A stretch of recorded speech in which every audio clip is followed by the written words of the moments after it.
Hello friends, எல்லோருக்கும் வணக்கம். Welcome to young investor channel. நேற்று மார்க்கெட் பார்த்துப்பீங்க, பாசிட்டிவில் தான் க்ளோஸ் ஆச்சு. ஓவரால் நிஃப்டி 50 12 பாயிண்ட்ஸ் பாசிட்டிவில் க்ளோஸ் ஆச்சு. 24,346 பாயிண்ட்ஸில் க்ளோஸ் ஆச்சு. சென்செக்ஸ் 80,501 பாயிண்ட்ஸில் க்ளோஸ் ஆச்சு. 259 பாயிண்ட்ஸ் பாசிட்டிவ். நிஃப்டி பேங்க் 55,115 பாயிண்ட்ஸில் க்ளோஸ் ஆயிருக்கு. 28 பாயிண்ட்ஸ் பாசிட்டிவ். நிஃப்டி ஐடி 35,891 பாயிண்ட்ஸில் க்ளோஸ் ஆயிருக்கு. 96 பாயிண்ட்ஸ் பாசிட்டிவில் க்ளோஸ் ஆயிருக்கு Nifty IT. So overall market பார்த்தீங்கன்னா பாசிட்டிவ் ட்ரெண்டில் தான் க்ளோஸ் ஆயிருக்கு. ஸ்மால் கேப் நெகட்டிவில் இருந்துச்சு. எஃப்ஐஎஸ் டிஏஎஸ் டேட்டா லாஸ்ட் மார்க்கெட்டில் டிஏஎஸ் 3,290 கோடிக்கு நெட் பயாஸாக இருந்திருக்காங்க. எஃப்ஐஎஸ் 2,769 கோடிக்கு நெட் பயாஸாக இருந்திருக்காங்க. ஸோ ஓவர்லாட்டு மார்க்கெட்டில் ரெண்டு பேருமே பார்த்தீங்கன்னா நெட் பயாஸாக தான் இருந்திருக்காங்க, டிஏஎஸும் சரி எஃப்ஐஎஸும் சரி. லாஸ்ட் அமெரிக்கன் மார்க்கெட் எப்படி க்ளோஸ் ஆச்சுன்னு பார்க்கும்போது S&P 500 82 பாயிண்ட்ஸ் பாசிட்டிவில் க்ளோஸ் ஆயிருக்கு. 5,686 பாயிண்ட்ஸில். டவ் ஜோன்ஸ் 41,317 பாயிண்ட்ஸில் க்ளோஸ் ஆயிருக்கு. 564 பாயிண்ட்ஸ் பாசிட்டிவில் க்ளோஸ் ஆயிருக்கு. நாஸ்டாக் 17,977 பாயிண்ட்ஸில் க்ளோஸ் ஆயிருக்கு. 266 பாயிண்ட்ஸ் பாசிட்டிவில் க்ளோஸ் ஆயிருக்கு நாஸ்டாக்கு. ஃபஸ்ட்டு பார்த்தீங்கன்னா இந்த விமார்ட் ரீட்டைல் அப்படிங்கிற ஒரு கம்பெனி. ஸோ இது பார்த்தீங்கன்னா 16.67% சேல்ஸ் இன்க்ரீஸ் ஆயிருக்கு. 780 கோடி பண்ணியிருக்காங்க. சேம் பீரியட் லாஸ்ட் இயரில் நெட் லாஸாக இருந்தது. இப்போ ப்ராஃபிட் பாதைக்கு திரும்பி இருக்கோம் அப்படின்னு சொல்லி இந்த கம்பெனி சொல்லியிருக்கிறாங்க. 18.51 crores பார்த்தீங்கன்னா 18.51 crores நாங்கள் ப்ராஃபிட் பண்ணியிருக்கோம் அப்படின்னு சொல்லி விமார்ட் சொல்லியிருக்கிறாங்க. பட் ஏன் இந்த கம்பெனி நான் இப்போ டிஸ்கஸ் பண்ணுறேன்னா, இவங்க லாஸ்ட்லேருந்து ப்ராஃபிட் வந்திருக்காங்க ஒரு பக்கம் இருக்கட்டு, 3:1 அந்த ரேஷியோவில் போனஸ் ஷேரும் கொடுக்குறாங்க. ஸோ இந்த போனஸ் ஷேர் இஷ்யூ பண்ணதுக்கப்புறம் நிறைய பேர் கேட்டிங்க, ப்ரோ இது வாங்கலாமா அப்படின்னு சொல்லியெல்லாம் கேட்டுட்டு இருந்தீங்க. பட் இதுக்கான ரெக்கார்ட் டேட் என்ன எதுவுமே டிக்ளேர் பண்ணலை. ஷேர் ஹோல்டர்ஸ் அந்த அப்ரூவல் அதுக்கப்புறம் தான் பார்த்தீங்கன்னா இது ரிலேட்டட் டீட்டெயில்ஸ் எல்லாமே நமக்கு கிடைக்கும். பட் இதோட வேல்யூவேஷன், அதாவது விமார்ட் இதோட ஷேர் ப்ரைஸ் எடுத்து பார்த்தீங்கன்னா மார்க்கெட்டில் ஸ்டில் இப்போ ட்ரேட் ஆகுறது 3,216 ட்ரேட் ஆகுது. லாஸ்ட் மார்க்கெட்டில் 1.5% விழுந்திருக்கு. பட் இதோட வேல்யூவேஷன் ரொம்பவே ஜாஸ்தியாக இருக்குது. இப்போதைக்கு இதெல்லாம் டச் பண்ண முடியாது. ஸோ இப்போதைக்கு இதெல்லாம் அவாய்ட் பண்ணுங்கள், ஃப்ரெஷ் என்ட்ரி எடுக்க வேண்டாம். பட் ஆல்ரெடி வச்சுருந்தீங்கன்னா நீங்கள் வேணால் ஹோல்ட் பண்ணிக்கோங்க. 1:3 அந்த ரேஷியோ, அதாவது ஒரு ஷேர் இருந்துன்னா 3 ஷேராக மாறும். இதோட ஸ்டாக் பி ஸ்க்ரீனரில் பார்க்கும்போது 311 காட்டுது. இப்போதைக்கு வெயிட் தான் பண்ண முடியும் இந்த பங்குகள் எல்லாமே.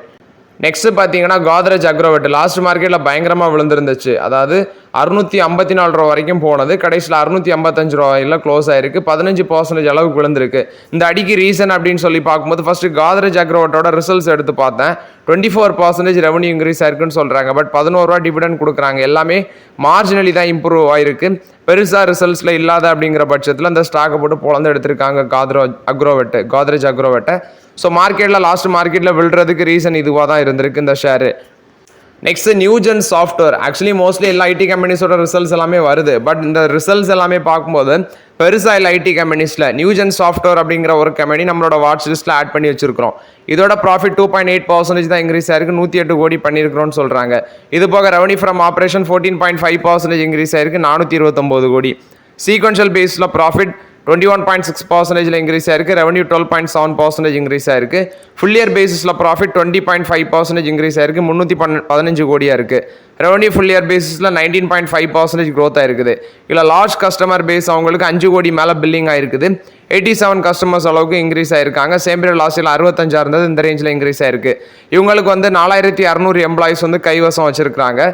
இது நியூஜென் சாஃப்ட்வேர் போஸ்ட் பண்ண ரிசல்ட்ஸ் அப்டேட்டு. இதோட ஷேர் ப்ரைஸ் 1,006 ரூபாவில் இருக்குது. 740 ரூபா வரைக்கும் 50 வீக் லோ இருக்குது. இப்போ 1,006 ரூபாவில் இருக்குது. ஸ்டாக் பி 45 மேலே இருக்குது. 48 இருக்குது கரெக்டாக. ஸ்டாக் பி 48.6 இருக்குது. Book value 99.8. ஆனால் இதோட வேல்யூஷன் எங்கேயோ இருக்குது. இப்போதைக்கு தொட முடியாது.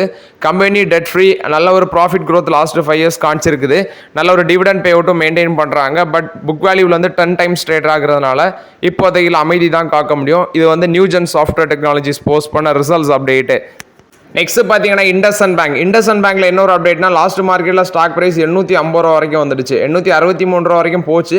கடைசியில் 850 ரூபாவில் க்ளோஸ் ஆயிருக்கு. புக் வேல்யூ 836 அதோட தாண்டி வந்துடுச்சு. ஸோ 600 அந்த ரேஞ்செலாம் போகும்போது நிறைய பேர் ஆப்பர்ச்சுனிட்டியை நான் யூஸ் பண்ணேன். பட் நிறைய பேர் கமெண்ட்டில் என்னென்ன சொன்னீங்கன்னு தெரியும். நீங்கள் நஷ்டமான பேங்கை கன்சிடர் பண்ணுறீங்க, உங்களுக்கு எந்த நஷ்டம் வரணும் அப்படின்னு சொல்லி சொன்னீங்க. பட் இப்போ பார்த்தீங்கன்னா அது எங்கேயோ வந்துடுச்சு. 850 வந்துடுச்சு. இதில் ரீசன் அப்படின்னு சொல்லி பார்க்கும்போது ஃபஸ்ட்டு இதில் ஒரு அலிகேஷன் இருந்துச்சு. சிஇஓ அண்ட் டெப்டி சிஇஓ இவங்க 2 பேருமே அந்த டைமில் ஸ்டாக்கை விற்றுருக்காங்க. கமெண்டில் இதே மென்ஷன் பண்ணிங்க, சிஇஓ அண்ட் டெப்டி சிஇஓவே ஸ்டாக்கை விற்றுட்டு போகிறாங்க, நீங்கள் எப்படி ப்ரோ வாங்குறீங்க அப்படின்னு சொல்லி. இதில் ஃபஸ்ட்டு நீங்கள் பார்த்தீங்கன்னா நேற்று அப்டேட்டு செபி இவங்க 2 பேருமே இன்சைடர் ட்ரேடிங்கில் ஈடுபட்டிருக்காங்க. கிட்டத்தட்ட 134 கோடி மே 2023 டு ஜூன் 2024 இந்த காலகட்டத்தில் சிஇஓ டெபுட்டி சிஇஓ 5,50,000 ஷேர்ஸ் 82 கோடிக்கு இன்சைடர் ட்ரேடிங்கில் ஆஃப்லோட் பண்ணியிருக்காங்க அப்படின்னு சொல்லி ஒரு அலிகேஷன் இருந்துச்சு. அந்த அலிகேஷனை செபி வந்து எந்த எவிடன்ஸுமே இல்லை அப்படின்னு சொல்லி ரிமூவ் பண்ணியிருக்கிறாங்க. ஸோ இது வந்து பார்த்தீங்கன்னா இவங்களுக்கு ஒரு பாசிட்டிவ் அப்டேட். இண்டஸ்இண்ட் பேங்குக்கு நல்ல பாசிட்டிவ் ட்ரெண்டில் லாஸ்ட் மார்க்கெட்டில் க்ளோஸ் ஆயிருக்கு. இண்டஸ்இண்ட் பேங்க் இப்போ புக் வேல்யூவை தாண்டி வந்துடுச்சு. பட் ஸ்டில் ஒரு ஆப்பர்ச்சுனிட்டி ஜோனில் தான் இருக்குது. ஸ்லோவாக யூஸ் பண்ணலாங்கிறது என்னோட தனிப்பட்ட ஒப்பீனியன். நெக்ஸ்ட் பார்த்தீங்கன்னா இந்தியன் ஆயில் கார்பரேஷனை பற்றி மார்கன் ஸ்டான்லி என்ன சொல்கிறாங்கன்னா, அந்த ஸ்டாக் வந்து 205 ரூபா வரைக்கும் போகும். கரண்ட் லெவல்லேருந்து 49% வரைக்கும் மேலே போக சான்சஸ் இருக்குது அப்படின்னு சொல்கிறாங்க. ஃபர்ஸ்ட் இதில் ரீசன் அப்படின்னு சொல்லி பார்க்கும்போது ரிசல்ட்ஸ் வந்து நல்லா பண்ணியிருந்தாங்க. எஸ்டிமேஷனை விட தாண்டி வந்ததுனால அந்த ப்ரோக்கரேஜஸ் ஃபார்ம் எல்லாமே இந்த அப்டேட்டை கொடுக்குறாங்க. ஏப்ரலில் பெர் பேரலுக்கு வந்து $10 அளவுக்கு க்ரூட் ஆயிலோட ப்ரைஸ் விழுந்திருக்கு. இதெல்லாமே மேஜராட்டு சொல்லி இந்த மார்கன் ஸ்டான்லி வந்து இந்த டார்கெட் ப்ரைஸை இந்தியன் ஆயில் கார்பரேஷனுக்கு கொடுக்குறாங்க. பட் இப்போதைக்கு நான் வந்து வெயிட் தான் பண்ண முடியும் இந்த பங்குகள் எல்லாமே.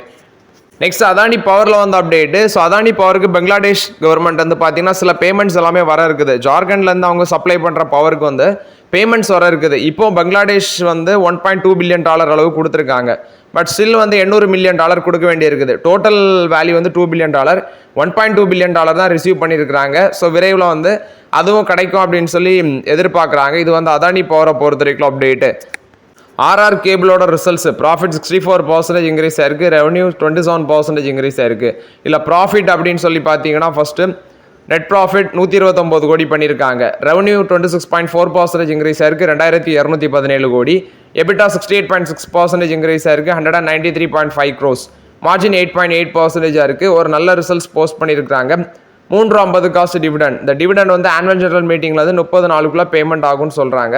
இது ஆர்ஆர் கேபிள் போஸ்ட் பண்ண ரிசல்ட்ஸ் அப்டேட். மேபி எனக்கு தெரிஞ்சு ஹேவல்ஸ், பாலிகேப் இதோட ரிசல்ட்ஸும் நல்லா வரும் போல தெரியுது. ஏன்னா கேபிள் செக்மெண்ட்டில் இவங்களும் இருக்கிறாங்க. ஆர்ஆர் கேபிளோட ஷேர் ப்ரைஸ் 1023 ரூபாவில் இருக்குது. 2% லாஸ்ட் மார்க்கெட்டில் விழுந்திருக்கு. பட் வேல்யூஷன் ரொம்பவே ஹை, 44 இருக்குது பி ரேஷியோ. இப்போதைக்கு இதுலேயும் வெயிட் தான் பண்ண முடியுது. ஜேஎஸ்டபிள்யூ ஸ்டீல் லாஸ்ட் மார்க்கெட்டில் 4% விழுந்துருந்துச்சு. நிறைய பேர் கமெண்ட்ஸ்லேயும் கேட்டிருந்தீங்க. ஜேஎஸ்டபிள்யூ ஸ்டீலில் சுப்ரீம் கோர்ட் வந்து ஜேஎஸ்டபிள்யூ ஸ்டீலுக்கு எதிரான ஒரு உத்தரவு போட்டிருக்காங்க. பூஷன் பவர் அண்ட் ஸ்டீல் அப்படிங்கிற ஒரு கம்பெனி பஞ்சாப் நேஷனல் பேங்க் கிட்ட 47,158 கோடி கடன் வாங்கியிருக்காங்க. பட் அவங்க வந்து அந்த கடனை திருப்பி கட்டுறதுக்கு ஃபெயில் பண்ணியிருக்காங்க. அந்த கடனை திருப்பி கட்டாதனால பஞ்சாப் நேஷனல் பேங்க் வந்து இந்த பூஷன் பவர் அண்ட் ஸ்டீல் கம்பெனிக்கு மேலே ரீசொல்யூஷன் பிளான், அதாவது இன்சால்வென்சி ப்ரொசீஜிங்ஸ் ஃபைல் பண்ணியிருக்காங்க. அதோட வேல்யூ 47,158 கோடி.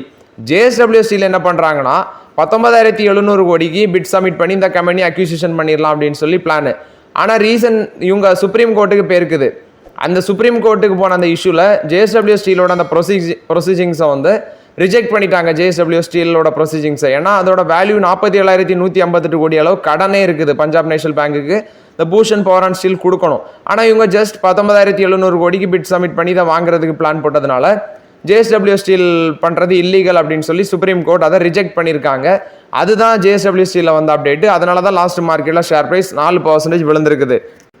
நெக்ஸ்ட் பார்த்தீங்கன்னா டாடா மோட்டார்ஸ் கொடுத்த அப்டேட்டு. டாடா மோட்டார்ஸ் வந்து ஒரு 50,000 NCDs இஷ்யூ பண்ணி நான் கன்வெர்ட்டிபிள் டிபெஞ்சர்ஸ் மூலமாட்டு ஃபண்ட் ரைஸ் பண்ண போகிறாங்க 500 கோடின்னு சொல்கிறாங்க. இந்த 500 கோடி ஃபண்ட் ரைஸ் பண்ணுறது 7.08% கூப்பன் ரேட் ஃபிக்ஸ் பண்ணியிருக்காங்க. 2 tranches பண்ணுறாங்க. 2028 வருஷத்தில் அது வந்து பார்த்தீங்கன்னா மெச்சூர் ஆகுது. ஃபஸ்ட்டு பார்த்தீங்கன்னா ஃபஸ்ட்டு trancheல 30,000 NCDs ஃபேஸ் வேல்யூ 1 லட்சம் வச்சு இஷ்யூ பண்ணுறாங்க 300 கோடி. அதுக்கு அடுத்த trancheல 20,000 NCDs 200 கோடி வந்து ரைஸ் பண்ணுவாங்க. ஃபஸ்ட்டு ஒரு 300 கோடி, அடுத்தது ஒரு 200 கோடின்னு சொல்கிறாங்க டாடா மோட்டார்ஸ். டாடா மோட்டார்ஸோட ஷேர் ப்ரைஸ் மார்க்கெட்டில் 652 ரூபாவில் இருக்குது, 652 ரூபாவில் இருக்குது.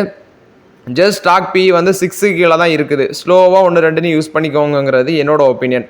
இர்கான் இன்டர்நேஷனல் 488 கோடி worth of contract Arunachal dot 2 hydro electric ப்ராஜெக்ட்லேருந்து கிடச்சிருக்குன்னு சொல்கிறாங்க. இது இர்கான் இன்டர்நேஷனலுக்கு ஒரு பாசிட்டிவ் அப்டேட்டாக இருக்குது.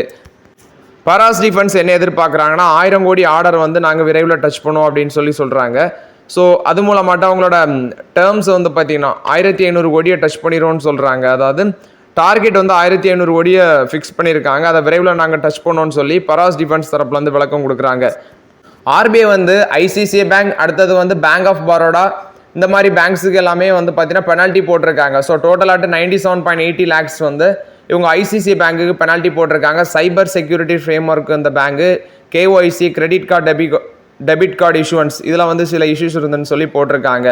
இது போக 61.40 lakhs 61.40 lakh penalty bank of Baroda மேலே போட்டிருக்காங்க. இதில் ஃபினான்ஷியல் சர்வீஸ் ப்ரொவைட் பண்ணுறதுல கஸ்டமர் சர்வீஸ் அதில் சில இஷ்யூஸ் பேஸ் பண்ணி போட்டிருக்காங்க. ஐடிபிஐ பேங்குக்கு 31.8 lakhs. இதுவும் பார்த்தீங்கன்னா short term loans, agriculture and allied activities, Kisan credit card issues இதில் வந்து இஷ்யூ பண்ணதில் சில இஷ்யூஸ் இருந்த பேசிஸில் இந்த 3 பேங்குக்கு வந்து பெனால்ட்டி போட்டிருக்கோம் அப்படின்னு சொல்லி ஆர்பிஐ தரப்பில் வந்து விளக்கம் கொடுக்குறாங்க. இந்த 3 பேங்குக்கு பெனால்ட்டி போட்டிருக்காங்க. நெக்ஸ்ட் ஹீரோ மோட்டார் கப் இவங்களுக்கு வந்து 5.11 lakh ரீட்டைல் ரெஜிஸ்ட்ரேஷன் புக் ஆயிருக்குன்னு சொல்கிறாங்க.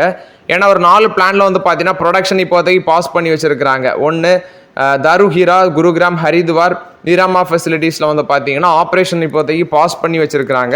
ஸோ ஓவர்லாட் அது விரைவில் டச் பண்ணும், அதாவது விரைவில் ஸ்டார்ட் பண்ணுவோன்னு சொல்கிறாங்க. அதனால ஒரு 5.11 lakh ரீட்டைல் ரெஜிஸ்ட்ரேஷன் விழுந்திருக்குன்னு சொல்கிறாங்க ஹீரோ மோட்டார் கப்பில். அது வந்து விரைவில் அவங்க சப்ளை ஆரம்பிக்கணும், ப்ரொடக்ஷன் ஆரம்பிச்சு. நெக்ஸ்ட் பார்த்தீங்கன்னா நொய்டா இன்டர்நேஷனல் ஏர்போர்ட் டாடா ப்ராஜெக்ட்ஸ்ல தான் அந்த ப்ராஜெக்ட் பேருக்கும் போல.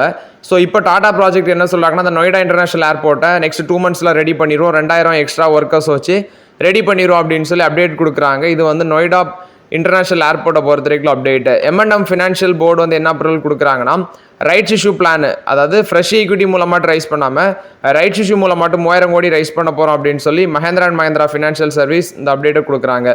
ஜோகோ வந்து $700 million அளவுக்கு வேல்யூவில் இன்வெஸ்ட்மெண்ட்டில் நாங்கள் சிப் மேக்கிங் பண்ண போகிறோம் இந்தியாவில் அப்படின்னு சொல்லியிருந்தாங்க. பட் இப்போதைக்கு அதை சஸ்பெண்ட் பண்ணிட்டாங்க.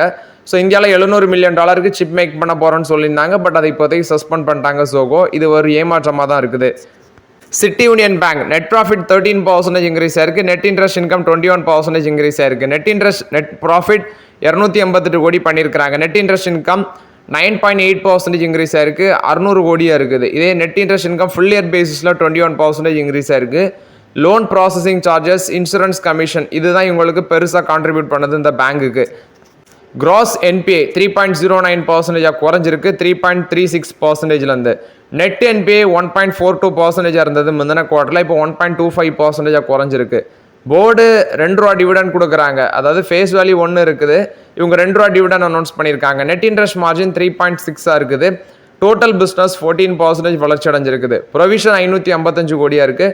டெபாசிட் 63,526 கோடியாக இருக்குது. சேவிங்ஸ் அக்கௌண்ட், கரண்ட் அக்கௌண்ட் 29% அவங்களோட டோட்டல் டெபாசிட்டில் இருக்குது. ஃபினான்ஷியல் 25ல் டெபாசிட் வந்து 5.85% இன்க்ரீஸ் ஆயிருக்குன்னு சொல்கிறாங்க. 875 பிரான்ச்சஸ் வச்சுருக்காங்க, 16 ஸ்டேட்ஸில் இருக்கிறாங்க, 3 யூனியன் டெரிட்டரிஸில் இவங்களோட பிஸ்னஸ் இருக்குது. இது சிட்டி யூனியன் பேங்க் போஸ்ட் பண்ண results update. Asset quality improve ஆயிருக்குது. ப்ராஃபிட்டும் சரி, நெட் இன்ட்ரெஸ்ட் மார்ஜினும் பார்த்தீங்கன்னா ஓரளவு இன்க்ரீஸ் ஆயிருக்குது. இது சிட்டி யூனியன் பேங்க் போஸ்ட் பண்ண results update. Next Jindal Shah இவங்களோட Q4 ரிசல்ட்ஸ்.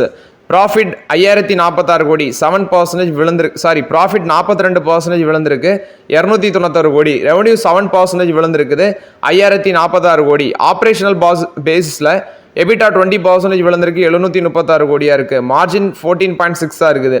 ₹2 per ஷேர் வந்து பார்த்தீங்கன்னா டிவிடன் கொடுக்குறாங்க. பட் பெருசாக இதில் இல்லை, அதாவது ரிசல்ட்ஸ் பெருசாக இல்லை. ஜிண்டால் ஸ்டாரில் ரொம்பவே அடி வாங்கியிருக்கு. ப்ராஃபிட் 42% விழுந்திருக்கு, ரெவன்யூ 7% விழுந்திருக்குது. ICICI Prudential mutual fund, ICICI Prudential quality fund அப்படிங்கிற புது ஒரு NFO கொண்டு வந்திருக்காங்க. இது ஓப்பன் எண்டட் ஈக்விட்டி ஸ்கீமு. இதில் பார்த்தீங்கன்னா மே 6ஆம் தேதி ஓப்பன் ஆகி மே 20ஆம் தேதி க்ளோஸ் ஆகுது. ஸோ ஓவர்லாட் ஒரு ஸ்டேபிள் ரிட்டர்ன், ஸ்ட்ராங் ஃபண்டமெண்டல்ஸ் இந்த கம்பெனியில் இருக்குன்னு சொல்கிறாங்க. இது ஐசிசிஐ ப்ரொடென்ஷியல் மியூச்சுவல் ஃபண்ட் கொடுத்த அப்டேட்டு. ஃபெட் பேங்க் ஃபினான்ஷியல் சர்வீஸோட போர்டு வந்து சீஃப் ரிஸ்க் ஆஃபீஸராட்டு விக்ரம் ரதியை வந்து அப்பாயிண்ட் பண்ணியிருக்கிறாங்க. ஸோ ஓவர்லாட் இது வந்து ஃபெட் பேங்க் ஃபினான்ஷியல் சர்வீஸ் கொடுத்த அப்டேட்டு. நெக்ஸ்ட் பார்த்தீங்கன்னா வேதாந்தா வந்து ஜாம்பியா காப்பர் மைன்ஸுக்கு வந்து IPO வரலாம், அதாவது $1 billion அளவுக்கு இன்வெஸ்ட்மெண்ட் அவங்களுக்கு தேவைப்படுறதுனால IPO மூலம் மட்டும் ஃபண்ட் ரைஸ் பண்ணலாம் அப்படிங்கிற அப்டேட் வருது. வெயிட் பண்ணி பார்க்கலாம். இது வேதாந்தா தான் அந்த அப்டேட்டை கொடுக்குறாங்க. ஸோ ஓகே ஃப்ரெண்ட்ஸ், ஆக்சுவலி இந்த வீடியோவில் சில இம்பார்ட்டன்ட் அப்டேட்ஸ் எல்லாமே டிஸ்கஸ் பண்ணோம். அந்த வீடியோ உங்களுக்கு பயனுள்ளதாக இருந்துச்சுன்னா லைக் பண்ணுங்கள், சப்ஸ்கிரைப் பண்ணுங்கள், கமெண்ட் பண்ணுங்கள். Okay friends, thank you.